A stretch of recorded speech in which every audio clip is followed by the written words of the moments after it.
All right, greetings everyone. Ethics, and this is going to be lecture 9, the ethics of marriage, divorce, and remarriage.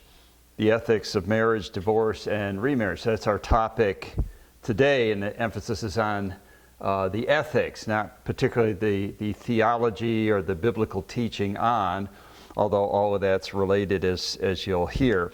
So the title indicates that the issue at hand is an ethical one when considering the separate issues of marriage, divorce, and remarriage. And let me just say incidentally that I am reading from utilizing notes that I prepared that you have. So if you're looking in the module, in the lecture section, which is where you are right now, and you look, I believe, below where the videos are located, and you'll see something that should be titled The Ethics of Marriage, Divorce, and Remarriage. So you will have these, just in case you want to go back and do your notes that way, perhaps.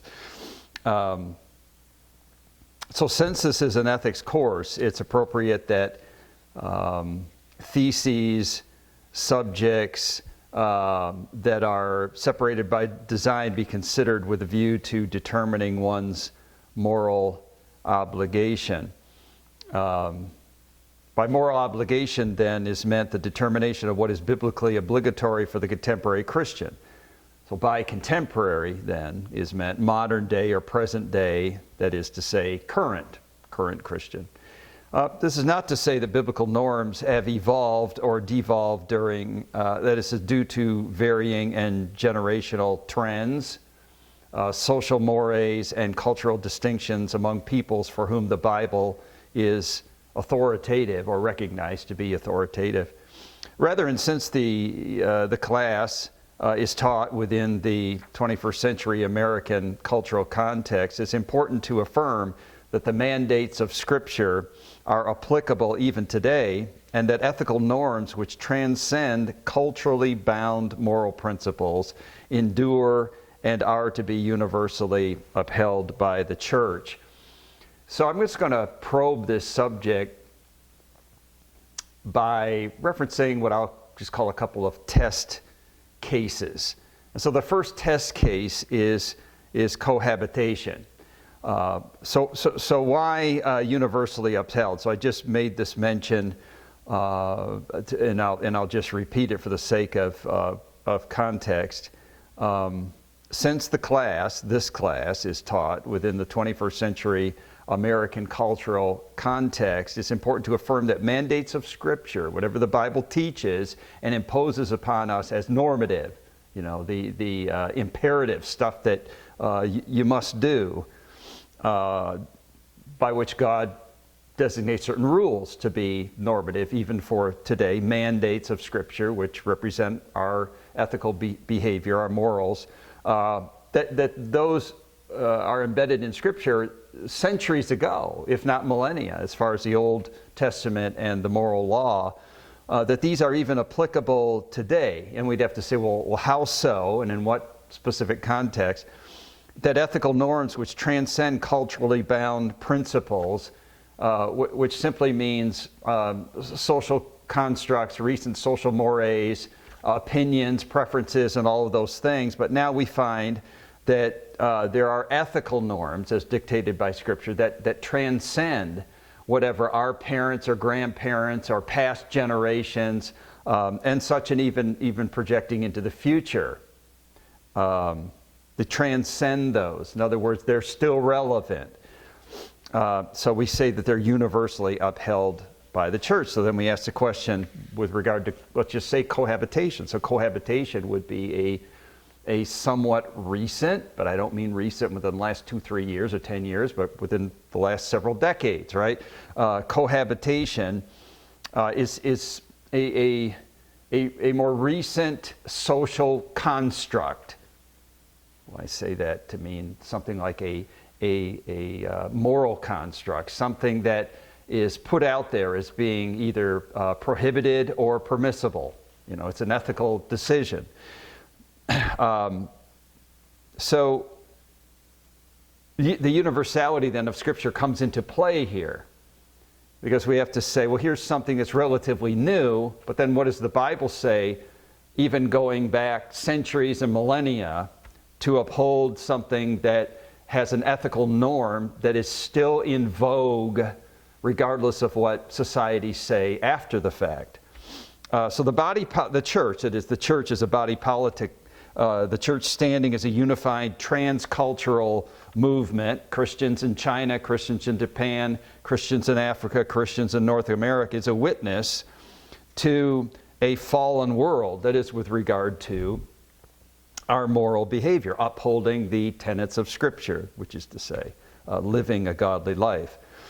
It should be shocking for us to observe if moral trends outside the church are not dissimilar to moral trends inside the church.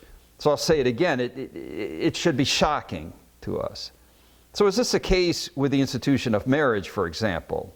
Well, as a brief disclosure of adverse trends concerning the institution of marriage, that is, these type of social winds, if you will, that come against and waves that beat upon the institution of marriage, something like that. A trend that weakens the institution by offering an option, for example. So there's marriage, and that institution that is not obviously exclusively Christian or Muslim or Buddhist or religious even, but nonetheless, it's an institution that is, we believe, something that represents God's purpose and God's will and is of God's invention and is of God's will for humanity, this institution of marriage. Well, so cohabitation comes along as some type of a proposed option, let's say. Some way around that to those that prefer not to be regulated by God's prescribed ethical norm, but rather say we like parts of it. Namely, we like the cohabitation part, and what goes along with that, we just don't want the rest of it. So I speak of the cohabitation option. So-called cohabitation has been in vogue with what seems to be lessening public outrage or negative stigma since the 60s, say when I was growing up, which it was not considered to be appropriate in that day. Now today nobody really questions it. But it really doesn't matter because ethics are not by popular vote. Ethics are by biblical norm and biblical prescription, and that's basically where we're going with this. But a recent Barna article, June 24th, 2016, so it's fairly recent, title of its majority of Americans now believe in cohabitation. What a shock, right? But it contains the following graphical displays of respondents to the question, the question, one of the questions of the poll, cohabitation. And then the question mark, is this a good idea? So 65% of the respondents, just a commingling of a particular culture of society, let's say here in the U.S., 65% agree, 35% disagree. So we're not surprised to realize that fully 65% of the general public is sympathetic to cohabitation being a good idea. It is interesting that the same poll, when bisected into religious and no faith, you carry it further now from the general public to dividing the respondents between are you religious or are you a person who is of no faith, which just means no identified religious group. I'm not part of any particular faith group. The categories contain this data. 41% would say that cohabitation is a good idea. That is to say, strongly or somewhat agree. And we're talking about practicing Christians, so just try to let that soak in. Now, practicing Christians. And we'd have to say, well, what do you mean by practicing Christian? You know, how many times they go to the church? Do they profess a new birth experience and all that? I don't have that information from the poll, but I just have this notation, this label, practicing Christians. Is that surprising to you? Would that be surprising to you in your church? So it's Saturday here, and I'm in our church. It's Saturday morning. Tomorrow morning, take a quick poll and say, how many of you would strongly or somewhat agree with the proposition that cohabitation is a good idea? Now, I have to say that it doesn't just mean cohabitation like married couples cohabiting. It means as an option to traditional marriage. Would it be shocking to me to find out that 4 out of every 10 said, yeah, it's probably a good idea. Why not? Would that be shocking in your church if you received that kind of information? But we have to go a little bit further. So we'd say of those of no faith, then it's about more than twice the amount, 88%. 88% then would strongly agree. Well, we're not shocked by that, are we?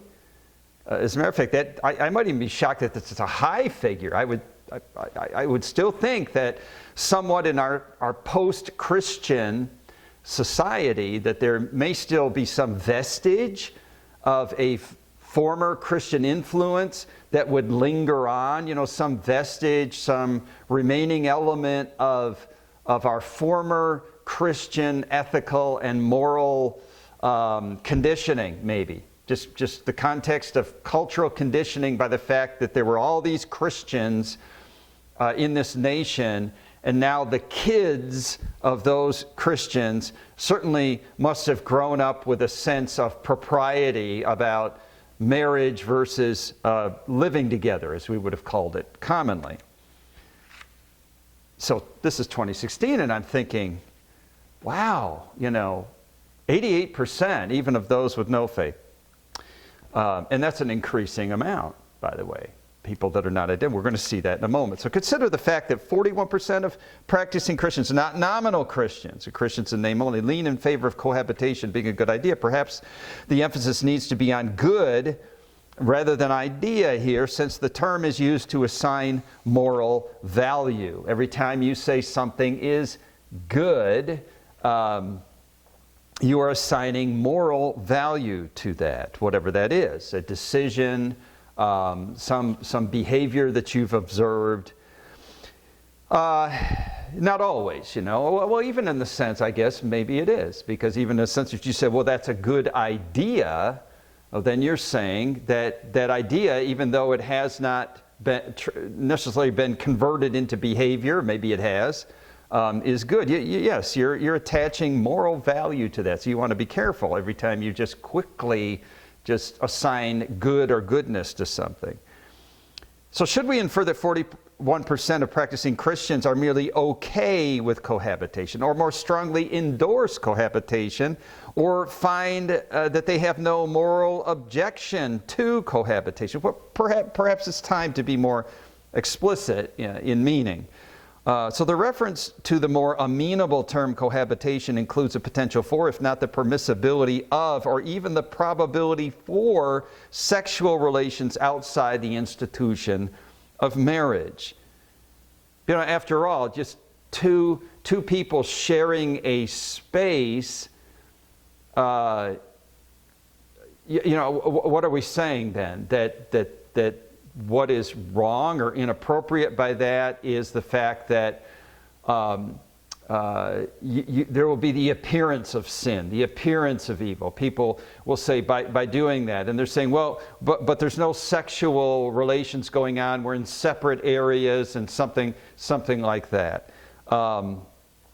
Listen, this brings up a whole range of subjects that are correlative to this.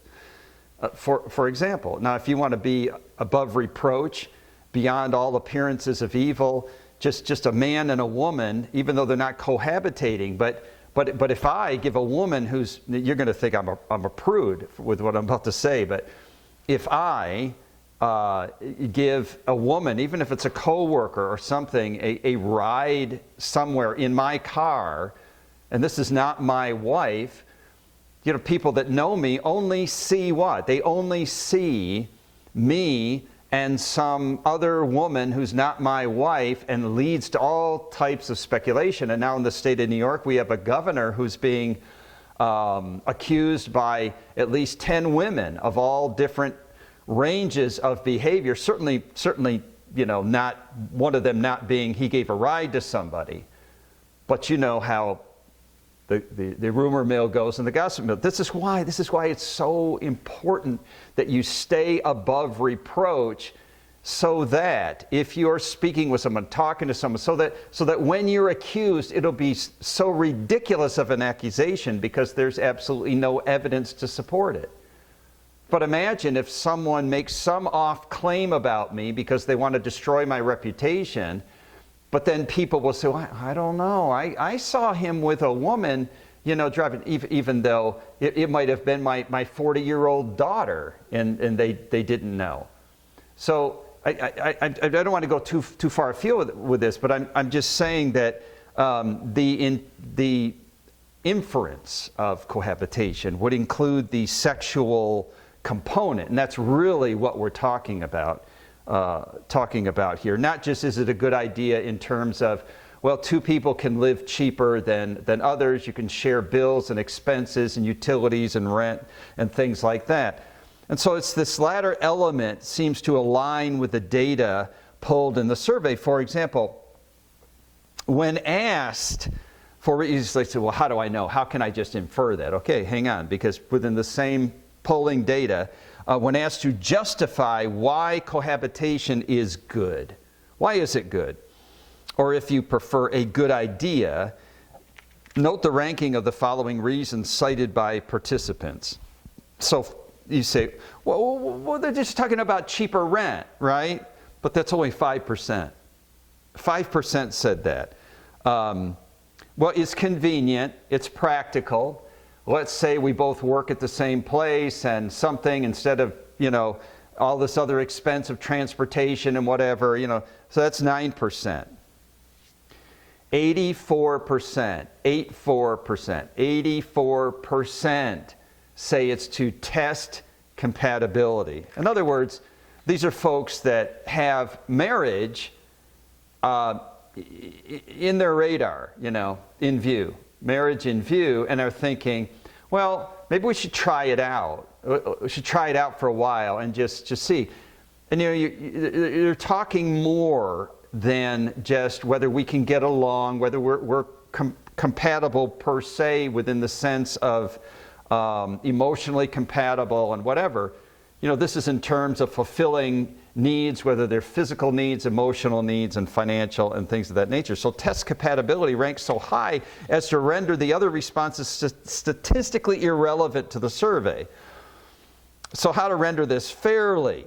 We want to see how life together works before we enter into a permanent arrangement like marriage.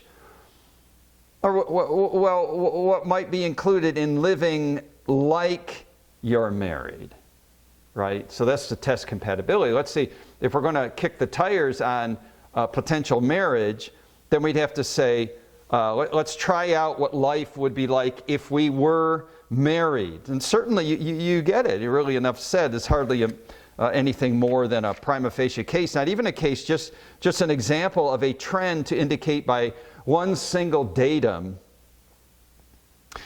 though a significant datum number, that the institution of marriage is weakening here in the USA. That said, according to the survey, 41% of practicing Christians lean toward cohabitation being a good idea. The remaining 59%, 59%, I should say, if I could do math properly, the remaining 59% that disagree are of such insufficient number to sway the nation towards a generally disfavorable disposition. In other words, if it was 65 to 35, general public, 65, yeah, why not? Live together, sure, why not? 35, no. But if we have 59% of the entire Christian community saying no, and in the general public, that only raises disapproval to 35%. There was a day and age, right? There was a day and age. I probably can remember it better than some of you, though some in class are a little bit older. You go back several decades where Christianity was much stronger in this nation. I just am not referring to a stronger voice. I'm talking about numerically stronger. Then, for example, let's go back to the 1980 presidential election, and we have Ronald Reagan running against Jimmy Carter. Right, so Carter was the incumbent. Reagan wins. How does Reagan win in 1980, but especially in 1984? So Jerry Falwell, founder of Liberty University, he was one who put together what was called the moral majority. And so he really cashed in on the political clout of the majority of people, namely Christians in the United States. Now this would be Catholic as well, Catholic, Protestant, everybody, but as long as there was just a moral core, they still maintained strong ethical conscience with regard to a common moral core that certainly was biblical, Christian, Judeo-Christian, and all the like. You get it.